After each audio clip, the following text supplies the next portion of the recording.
nous pensons que la robotique chirurgicale s'inscrit dans la continuité de l'expertise que nous avons acquise depuis 60 ans en chirurgie, en instruments, et ça représente l'avenir de la chirurgie. Donc on veut offrir une offre globale qui permet aux praticiens d'opérer de façon traditionnelle en chirurgie ouverte, mais également en mini-invasive au travers de la célioscopie et maintenant de la robotique. Je pense qu'il y a aujourd'hui un virage qui est en train de s'opérer avec une offre robotique qui se développe. Il y a une demande très importante de la part des praticiens qui veulent travailler avec un robot.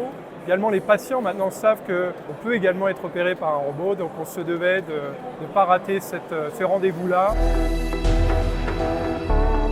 On a une technologie qui est différente, une technologie qui est ouverte, donc on a un écran qui permet au chirurgien d'opérer face à un écran. Ça lui offre un confort de travail qui, selon nous, est très important, qui offre également aux médecins qui entourent ce chirurgien d'apprendre. Le chirurgien n'est pas isolé, c'est un outil d'éducation et de formation. Et puis, de par l'architecture de notre technologie, elle est modulable. On a 4 brins indépendants, donc ça offre beaucoup plus de possibilités de chirurgie multiquadrant que les produits traditionnellement sur le marché. Hugo est une solution de téléchirurgie donc pour pratiquer la chirurgie robotique en urologie, gynécologie et chirurgie digestive. Elle s'adresse aussi bien aux établissements publics que privés et à tout type d'établissement, toute taille. La volonté de Medtronic, c'est clairement d'accompagner les établissements, de trouver une solution sur mesure.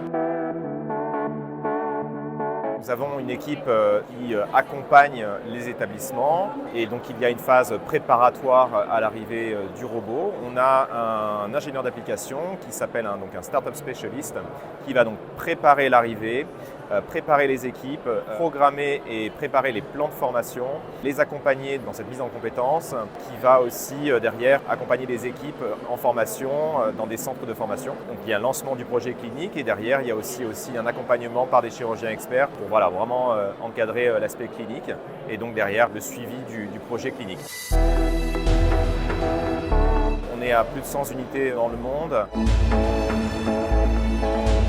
Touch Surgery Enterprise, c'est une solution qui combine un dispositif qu'on va placer au bloc opératoire pour enregistrer les procédures des chirurgiens avec une plateforme basée sur les technologies cloud qui va permettre aux chirurgiens par la suite d'accéder et de retravailler sur ces vidéos, sur ces enregistrements de procédures. On va aller capturer la vidéo de la chirurgie, du robot ou de tout autre appareil d'endoscopie comme une colonne de célioscopie et on va proposer au chirurgien par la suite d'accéder à ces vidéos. On va également lui fournir des indicateurs sur sa chirurgie comme un séquençage automatique ou des temps sur ces séquences-là. Sur le respect de la vie privée, le dispositif qu'on va placer au bloc opératoire n'est pas un simple enregistreur, c'est déjà un ordinateur qui va appliquer un algorithme de pixelisation des images. C'est-à-dire que dès que l'endoscope sort du corps humain, les images sont pixelisées et ça évite la capture d'images identifiantes, que ce soit du patient ou du personnel du bloc opératoire.